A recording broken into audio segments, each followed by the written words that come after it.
Muito bem, espero que a minha apresentação, minha discussão aqui, não fique um pouco acadêmica, né? Então, vou tentar entremear aqui com alguns exemplos vivenciais, né? Ligados, né, à realidade, né, dos fatos. Então, aproveitando assim, vou quebrar um pouco o protocolo do que eu preparei ali, inicialmente, aproveitando a palestra do Bruno, né? Sobre a ênfase do aspecto digital. Me lembrei agora, recentemente, trabalhei num caso de um amigo em que teve um problema assim bastante grave, né, de fraude contábil financeira, usando mecanismos digitais, né? E a gente está sempre aprendendo. Eu já trabalho com contabilidade já desde 1980. Muitos de vocês não eram nascidos ainda, né? Mas foi meu primeiro emprego foi dentro de um setor de contabilidade de um grupo econômico. E a gente está sempre aprendendo coisas novas. E me surgiu então esse problema. O meu conhecido me ligou numa sexta-feira, marquei um café com ele no sábado e tal. E a notícia dele era de que o sócio dele estava roubando ele. Eu digo, mas como tu descobriu, que fato que foi e tal? Aí ele começou a contar um pouco da história, né, e começou através de uma passagem dele por um... ele tem uma empresa eles têm uma empresa de marketing digital, tá? Acho que essa empresa tem uns 8, 9 anos, uma empresa já está consolidada, né? E o sócio dele trabalha mais na área assim de controle financeiro, né, dos pagamentos, recebimentos e tal, e também na área técnica de suporte. Ele ficava mais com a área, área comercial e produção, né? E aí, sem querer, ele passou lá no escritório e pegou uma fatura da Credit Card, não, do Itaú Card, né? Pegou a fatura do Itaú Card e abriu essa fatura. Como é que era o funcionamento deles? Cada um sócio tinha um cartão, mas os gastos só poderiam ser relativamente a coisas da empresa, né, para facilitar a dinâmica, não trancar muito a sociedade, né? E esse sócio, né, esse que eventualmente tenha cometido esse delito, que tomava conta da centralidade dos documentos e mandava para a área financeira fazer as contabilizações e pagamentos, etc. E aí ele abriu a fatura e descobriu lá que tinham várias rubricas de gastos com supermercado, abastecimento do lar, né, shopping center e tal, nada relacionado com o core business, né, com a essência do negócio. E aí ele ficou bastante chateado, né, e ainda não tinha a ideia concreta do quanto havia sido furtado, né?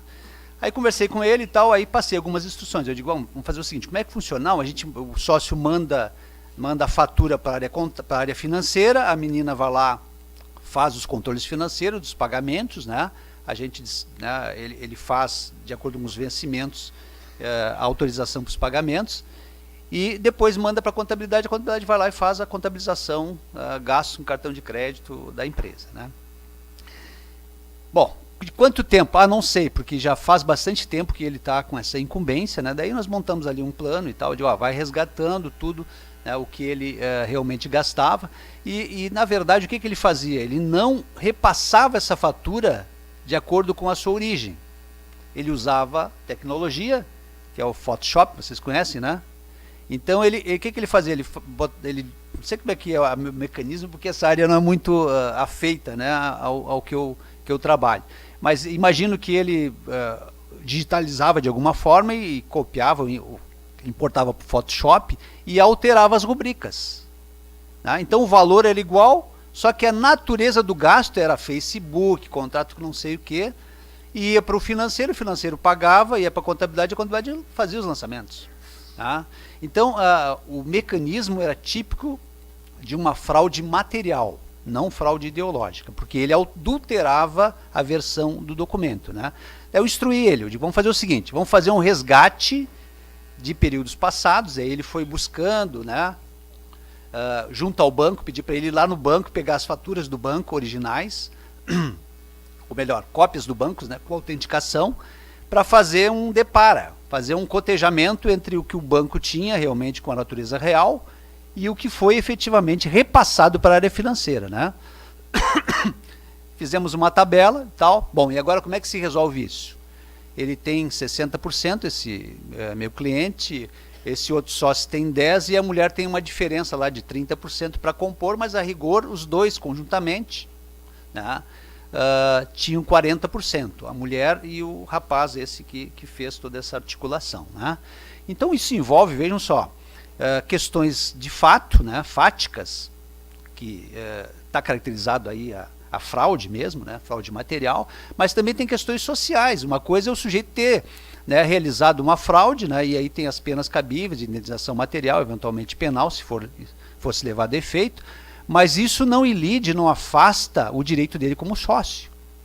E uma empresa de tecnologia, você sabe que ela, em termos de valor, existe um valor que é intangível, fruto das capacidades dos projetos, que muitas vezes não estão espelhados dentro da contabilidade. Né? Aí tem valuation, tem fluxo dos projetos, taxa de crescimento, a experiência da empresa, né? Tem tudo isso que se envolve. Então, quer dizer, o sujeito ficou muito chateado, por quê? Pô, se o sujeito me rouba, ainda eu tenho que pagar ele para ele sair. Tá? Bom, o que articulamos aí? Digo, vamos fazer o seguinte, vamos documentar pelo sim, pelo não, levantamos esses dados, fiz lá uma planilha com tudo, né, a alteração das rubricas, quantos valores, ele conseguiu fazer uma retroação de 2 anos e meio, e há 2 anos e meio o sujeito vinha procedendo da mesma forma, ele tinha um modus operandi para subtrair recursos que não eram deles. Né.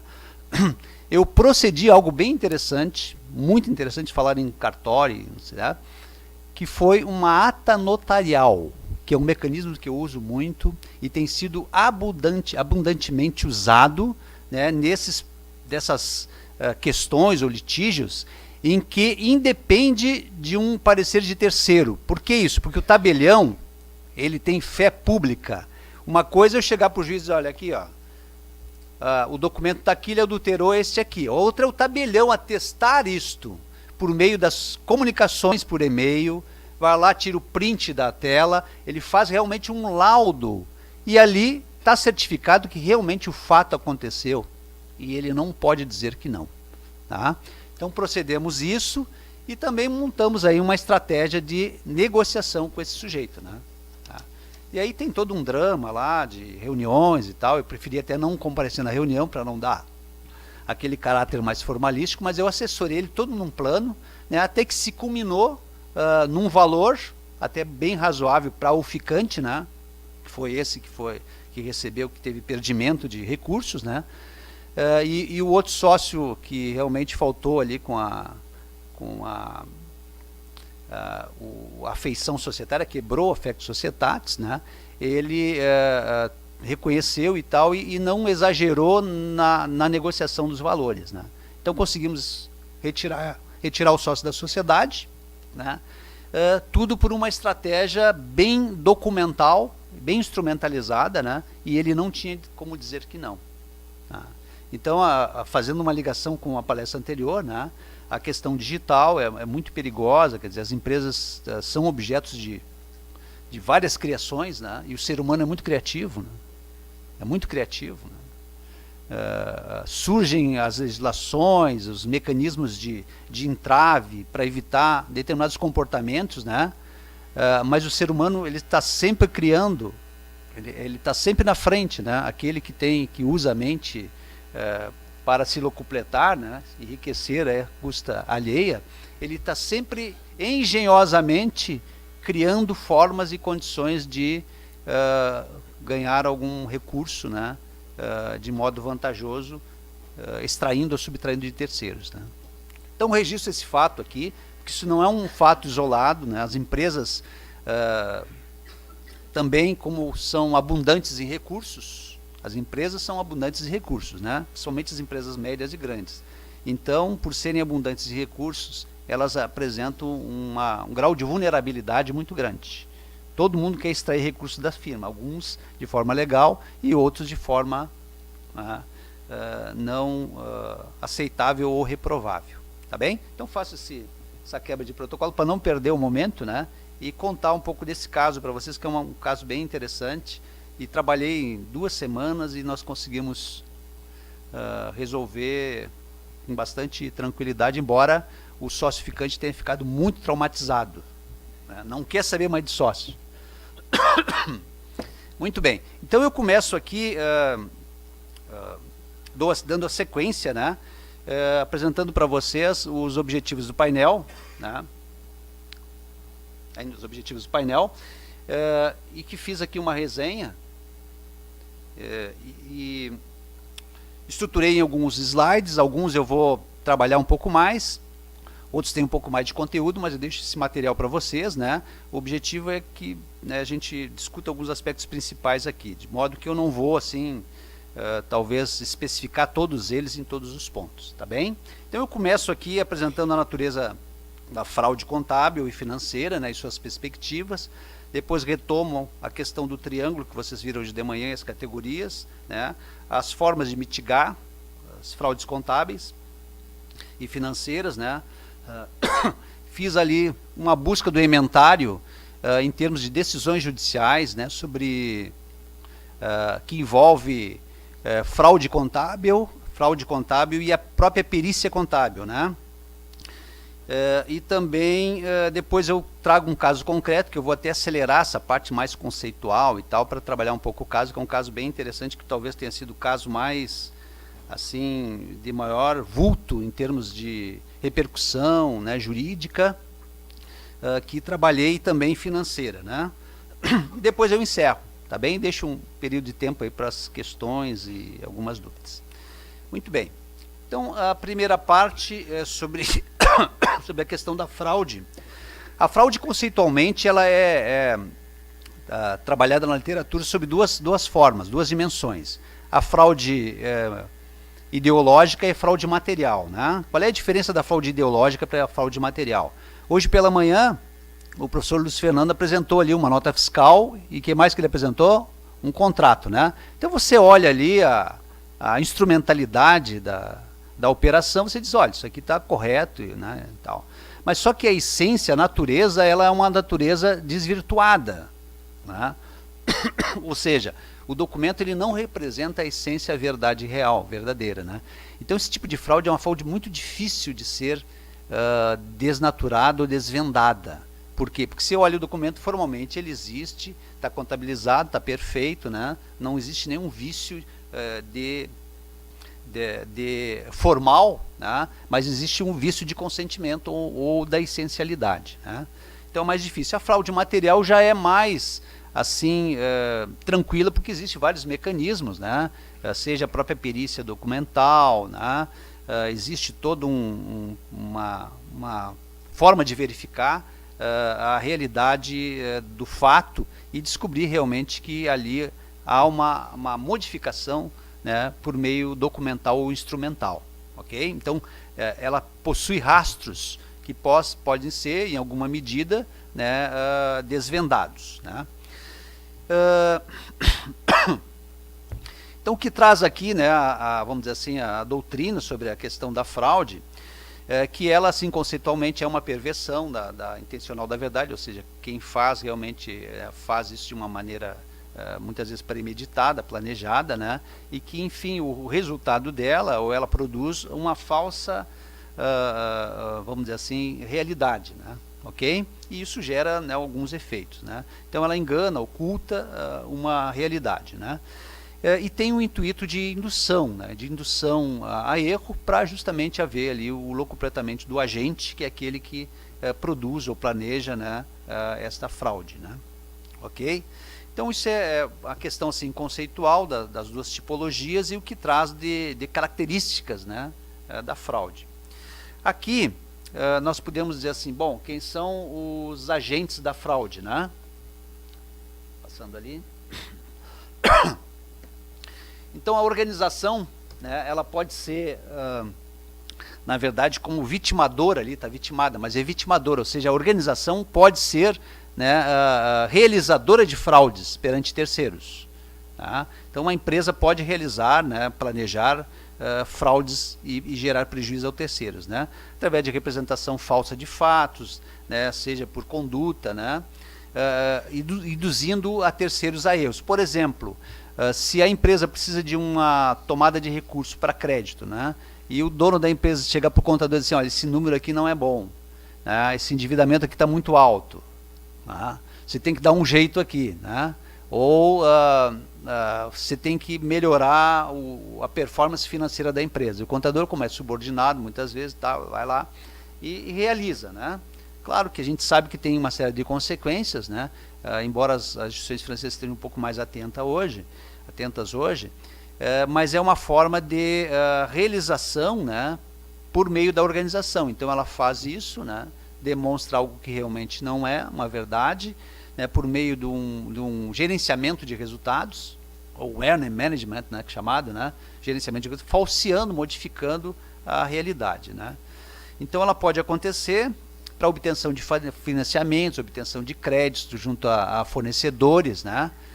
E a gente assim convive em muitos litígios de ordem societária que é muito fácil de enxergar isso, fazendo lá um contexto histórico da organização. Você vê lá as discrepâncias que ocorrem e consegue apontar ali que tem problemas, que há problemas ali em função das variações, né? Isso gera uma repercussão, né, para a sociedade, que pode ser tanto responsabilidade civil como responsabilidade penal. Mas a gente sabe que a pessoa jurídica, ela é uma chamada ficção, né, pela doutrina contratual, de que ela é uma forma de agremiação, onde os sócios se reúnem por uma afeição, né, e constituem, né, uma organização empresarial com objetivo coletivo e de maximizar, né, esforços e possivelmente, né, com o objetivo de obterem rendimentos mais intensos. E ela é considerada, então, por essa doutrina como uma ficção, porque tudo que ela possui, ela deve para terceiros ou deve para os próprios sócios. Então, o princípio da corporificação ou da distintividade da sociedade é de que ela é uma ficção, porque ela não tem nada dela. E, na verdade, o que eu quero dizer? Que quem é o agente não é a organização, são aqueles que apresentam, como diz Pontes de Miranda, né, que contratam, distratam, têm poderes para apresentar à sociedade. E essa apresentação, quando ela é viciada, com o objetivo de, né, gerar um benefício para a organização, para os sócios, né, ou para os administradores, né, em prejuízo de terceiros, são atos chamados ultra vires, ou seja, além das forças pelas quais a empresa foi constituída, e aí a responsabilidade passa a ser da pessoa física, né? Embora a gente saiba que modernamente, né, especialmente nos casos de dano ambiental, né, a pessoa jurídica também passa a ser responsabilizada, né? Mas assim, sempre o que eu quero pontuar é que há uma ação de um agente, e esse agente é, via de regra, nesses casos, um administrador, que é o representante, ou alguém que tem poderes para realizar e contratar em nome dessa sociedade. Tá? Então, mesmo que a sociedade delegue para um terceiro, ela pode eventualmente, por não vigiar esse terceiro, tá? Não vigiar esse terceiro que recebeu poderes para agir em nome dela, ela pode também ser responsabilizada por uma chamada culpa em vigilando, ou em eligendo, né? Que é o dever de vigiar aquele terceiro ao qual ela delegou poderes, e esses poderes foram extrapolados e gerou um prejuízo a terceiro. Esse terceiro vai em cadeia buscar reparação, inclusive da própria sociedade. Tá? Então, como agente, tem esses atores que fazem parte aí desse cenário, né? Mas, por outro lado, como a empresa, nós falamos aqui, ela é abundante em recursos, ela também ela é uma vítima, muitas vezes, de fraudes. E essas fraudes podem ocorrer internamente ou externamente, né? Tentando também expropriar recursos da organização, né? E nós temos visto assim muitos fatos que ocorrem das relações que a empresa estabelece com os stakeholders, né? Em que envolve repetição de nota fiscal, que o fornecedor não entregou uma vez, repete de novo o prestador de serviço, e a empresa, como tem milhares de notas fiscais, muitas vezes não confere e gera problemas internos, né, de pagar duas vezes, né, e às vezes o fornecedor de serviço faz isso de modo proposital.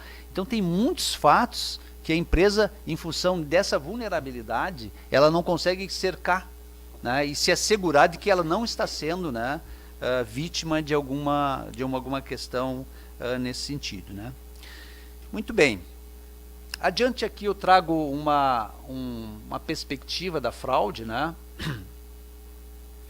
Em que é uma discussão que está, vamos dizer assim, inserida num contexto de análise de risco. Então o risco é uma discussão mundial, né?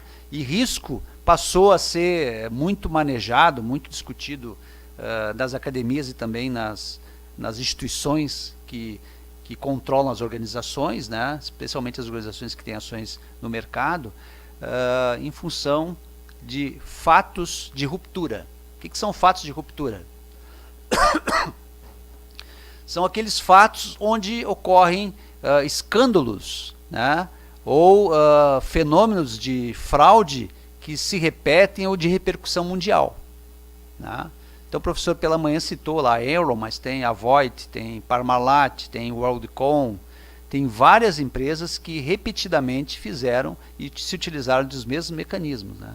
E aí o que acontece? Tem fatos que são tipicamente de fraude, e aí o legislador, como nós estamos sempre atrás, né? Ele vai lá e cria mecanismos tentando, né, mitigar, né, ou amenizar os efeitos, né, da visibilidade das organizações perante o mercado, né? Então esses eventos aí, né, eles dão ensejo a normas, legislações, né, instruções, e aí tem vários organismos que são especiais, né, especialistas em observar, né, e tentar destrinchar e criar barreiras para que se evite esse tipo de acometimento, né, e que reduza, né, o risco e o grau de risco das organizações. Aí tem preocupações aqui, né, relativamente a questões financeiras, o risco financeiro, a questão do risco operacional e o próprio compliance que foi hoje pela manhã trabalhado, né. Bom, esses organismos ali que ditam essas regras e normas, né, passam a estabelecer um receituário e as empresas forçosamente devem lá cumprimento a esse conjunto de regras, né. Aqui na questão do risco financeiro, deixa eu tirar meu óculos que eu posso enxergar melhor aqui, né. A questão do risco financeiro, nós temos aqui, acho que eu vou me levantar, o Departamento de Comércio dos Estados Unidos, né, Departamento de Comércio dos Estados Unidos, e também identificando aqui, né, uma informação importante, relevante, que 6% das receitas das empresas médias dos Estados Unidos, né, quer dizer, em média, elas são objetos de fraude. Então a fraude ela é um convívio quase que intenso das organizações, né? E o objetivo, o que é? O fraudador é a extração de recursos, né? Isso importa em risco, né, de reputação, né, ao próprio administrador, né, que vulnerabilizou a organização, porque ele tem o dever de cuidar das coisas da empresa, né? E à medida em que ele não cuida, não estabelece políticas e programas, como hoje de manhã foi comentado, ele impõe uma certa vulnerabilidade à organização, né? O próprio Board of Directors, né, que é o Conselho de Administração, que também tem um dever de propor políticas e práticas no sentido de mitigar esse tipo de riscos para evitar fraude. Auditoria interna e externa. E muitas vezes a auditoria, né, ela não tem aquela incumbência de perseguir, né, na integralidade a ocorrência dos fatos. Ela vai apontar que existe uma probabilidade, né, de que haja em algum campo da organização, né, estaria sujeita, né, a uma incidência de fraude. E aí o perito, por isso a importância do perito, né, contábil, que tem, vamos dizer assim, a tarefa de realmente montar, estruturar, instrumentalizar a questão da ocorrência do determinado risco, né. Mais adiante, nós temos aqui a questão do FICPA, né, que é o organismo que controla as questões de fraudes entre as operações dos Estados Unidos com o mundo, né, hoje de manhã também foi falado, né. Então, ele estabelece penas de natureza civil, né, e penas de natureza criminal. Então, as organizações, os gestores, né, especialmente as empresas, elas podem, em alguma medida, se for isso verificado, ser objeto de uma interposição de pena civil e também monetária, né? A informação do FCPA dá de que a maior penalidade imposta foi em torno de 800 milhões de dólares para a Siemens. Então, hoje em dia, tem várias empresas que foram penalizadas, né? As empresas brasileiras aí que vocês acompanharam, empresas estrangeiras também, né? Por problemas de fraude ocorrida intercompany, ou seja, empresas que têm sede fora do país, fora dos Estados Unidos, com empresas americanas, né? Então, tem essas, vamos dizer assim, normativas que, de certo modo, estabelecem uma perda de incentivo para que as empresas realmente tenham esse acometimento, né? E também existem não só apenas no sentido civil, mas também em termos penais, tá? Aqui tem um exemplo de uma maior pena aqui, né, de prisão. Foi para um executivo de uma empresa de telecomunicações condenado a 15 anos por violações e negociações com oficiais do AT&T, né? Então provavelmente envolve lá importação de equipamentos, ou exportação, né? Muito bem, então esses órgãos aí, eles dão conta dessas observações e análises, né? Hoje também falamos a respeito desse banco de dados, dessas operações. Os americanos têm isso muito bem colocado. Só tem 10 minutos? Então vou ter que acelerar aqui, né? Aí tem alguma questão conceitual aqui sobre a descrição de fraudes, tá? Ok? Aqui é mais do conceito, o que significa, né, do ponto de vista conceitual, né? Eu vou acelerar para ir lá para o caso, que eu acho que é mais rico, né? O triângulo da fraude, hoje pela manhã foi comentado, né? Então a ocorrência da fraude está moldada por incentivo, né? A questão da oportunidade e habilidade, mas também tem a ver com a natureza do ser humano, né? Quer dizer, a própria necessidade, né? A criatividade, a formação, né? Religiosa, cultural. Então tem vários aspectos aí que estão envoltos, né? Para que ocorra. Quer dizer, eu posso estar incentivado a ter oportunidade e habilidade, mas não incorrer, né? Ou não cometer uma determinada fraude, né? Então ela tem uma série de características nesse sentido, né? Aqui interessante, a justiça americana, né, ela traz relatórios, né, sobre ocorrências de fraude desde 1955. 1955. Quando eu fiz esse relatório, eu tinha o relatório de 2015, que era o último. Hoje já tem o de 2016. Né? E aqui tem as tipologias de fraudes que mais ocorrem na chamada categoria, que é a dimensão do colarinho branco.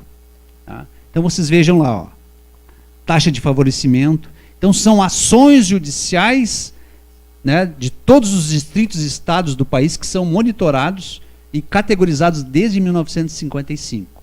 Então quem trabalha com pesquisa no Brasil, se você tem isso, você não tem isso. Tá?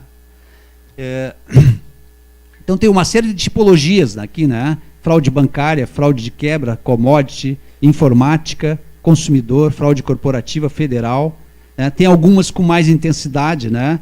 Que são fraudes federais, que eu identifiquei, fraude fiscal, fraude de informática, né?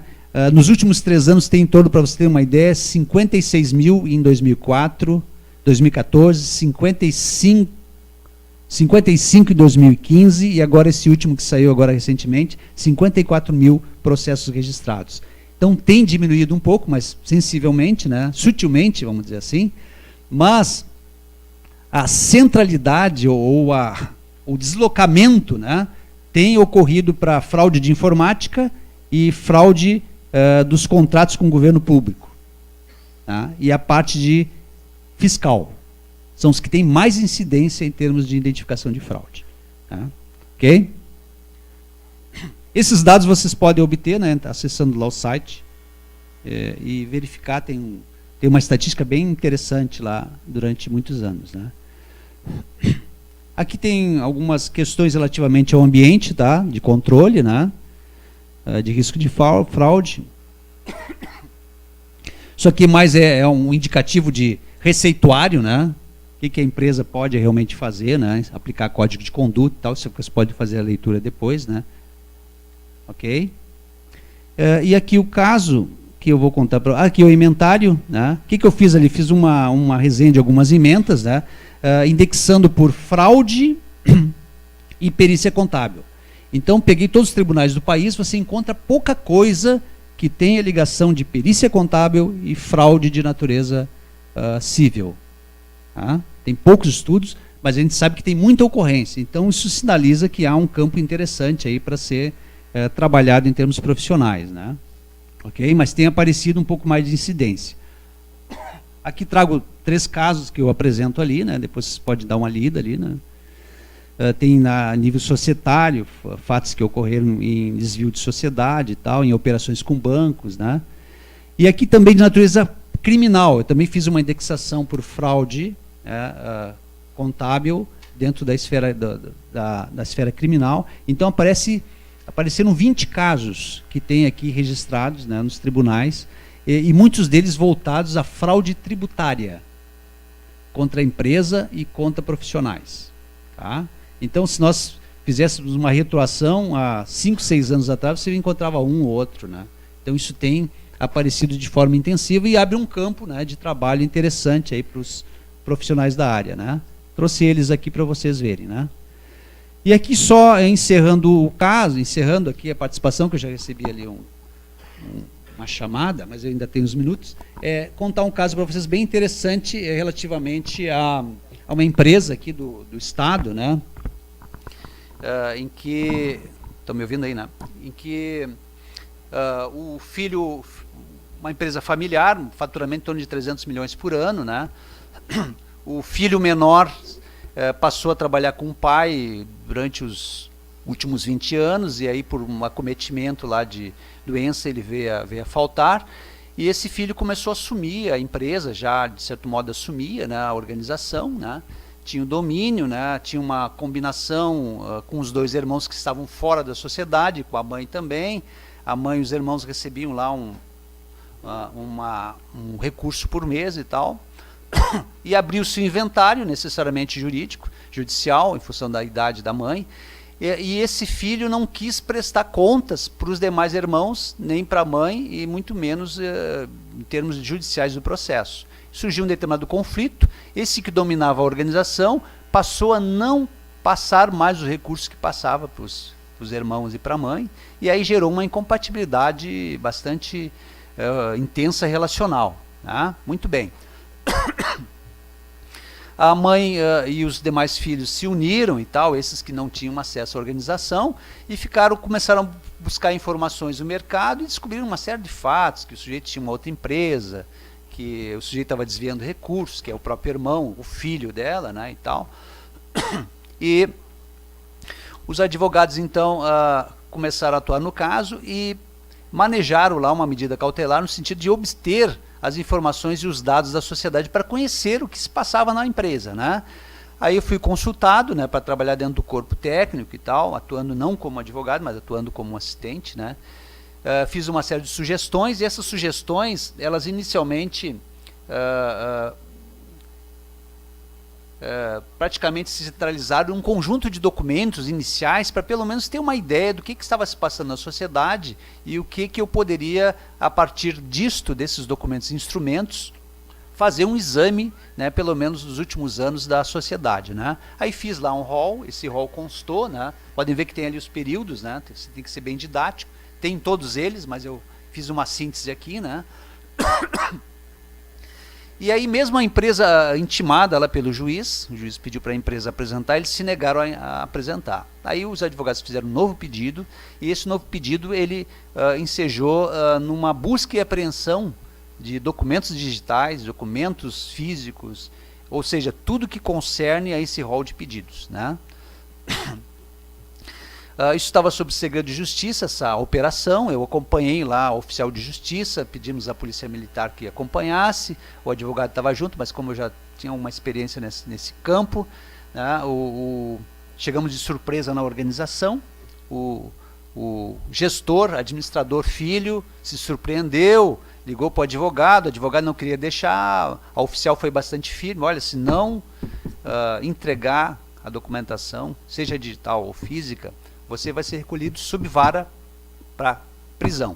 Aí ele se assustou e tal e resolveu, né, entregar a documentação e a digitalização. Eu fiquei praticamente um dia inteiro, né, desde a manhã até a noite lá, baixando os documentos, os IFDs e documentos digitais e tal, e anotando tudo e organizando nos CD, nos drivings e tal, né? E assim mesmo faltaram alguns componentes, aí dei um prazo lá para me mandarem. Ou seja, toda a parte contábil, escritural, balancetes, documento fiscal, livros da empresa durante esse período de tempo. Bom, e agora o que eu faço com isso, né? Aí, como já tenho lá uma metodologia de organização, organizei a documentação, né, a documentação digital, e fui trabalhando, fui mapeando, e aí fui fazendo uma série de inferências, né, e esse trabalho, né, assim, em síntese, né, culminou a partir de análises assim, mais gerais, né, em que identifiquei aqueles pontos de divergências, ou de não comunidades, ou discrepantes, de investigar diário, balancete, entrar nos digital, verificar os fatos e descobrir uma série de coisas. Então, dentre elas, assim, que me saltou bem aos olhos, foi de que a empresa tinha um certo manutenção em termos de operação, ela vinha mantendo o mesmo volume de vendas, um pouco menos, um pouco mais, né? Mas que as reservas financeiras que a empresa possuía, elas foram minguando, e era uma reserva substancial desde a data do trespasse, ou seja, do falecimento do patriarca. E elas foram minguando ao ponto de que os recebíveis que a empresa possuía, ela praticamente estava transacionando com os bancos todos os recebíveis, ou seja, vendia de manhã, descontava no mesmo período. Tá? Então, eu comecei a observar, dentre outros fatos, esses fatos relevantes, né? E a conta de estoque cada vez subindo mais. Como é que a empresa compra mais, né, estoca mais, se ela tem o mesmo nível de vendas e esses recursos que vão minguando? Quer dizer, fiz toda uma análise contábil lá e tal, e assim, inicialmente, eu me reuni com os advogados e disse ele, olha, temos alguns problemas aqui que eu encontrei, por exemplo, distribuição de resultados. Ele fazia uma distribuição de resultados não paritária, ele tinha lá uma participação de 10%, ele distribuía 70% dos resultados, e que na verdade não eram resultados concretos, porque não eram resultados fictos. Por que isso? Porque a empresa, como é que a empresa ia ter lucro, minguando, descontando tudo, alavancada, né? O que ele fazia? Ele internalizava e retia custos dentro de estoque. Além disto, ele também, por meio de empresa terceira, que nós fomos descobrir depois, fazia transferência física de insumos e produtos para uma empresa cujo interesse e objeto era o mesmo, né? O mesmo objeto social, que ele criou e fundou durante a constância dessa gestão dele, ou seja, estava deslocando atividades dessa empresa, né, que era da família, para a empresa, para a parte pessoal, né? Então isso nós fomos descobrindo, fomos amarrando e tal, e eu dizia para os advogados, olha, vamos começar aqui, ó, por aqui. Para vocês terem uma ideia, a sugestão foi no sentido de pedir para o juiz um inventário, um tombamento, mediante uma auditoria contratada para fazer um tombamento físico do estoque, e esse tombamento, ele ensejou, ele revelou uma diferença em torno de 20 milhões de reais, ou seja, ele tinha lá 50 milhões na contabilidade e tinha 30 físico. Tá? Então, foi um fato assim, muito relevante, inclusive quando nós apresentamos o primeiro laudo, a réplica foi no sentido assim, quase nada, eles não tinham muito o que dizer e tal, mal perpassaram pela questão do estoque, né? E que isso foi realmente revelado depois com o laudo do perito, né? E aí teve uma série de desdobramentos, por exemplo, saída da administração, né? Bloqueio dos bens desse administrador, todos os bens que ele constituiu foram bloqueados, e não foram poucos. Foram vários imóveis, vários, né, fora do país, inclusive. Né? Então, um caso bem interessante, né, que ele ainda não se findou, mas foi um trabalho bacana, assim, bem importante, porque ele gerou uma série de impactos e efeitos assim, no sentido de fazer-se justiça. Né? Então, eu citei aqui nos slides está mais didático ali, mais passo a passo, né? Eu até acelerei um pouquinho porque eu havia introduzido um assunto fora aqui do propósito, mas ele está ligado com o evento. Então agradeço, desculpa se falei muito rápido, e tem um material aqui mais especificado que fica à disposição de vocês, tá bem? Fico aberto então aos questionamentos.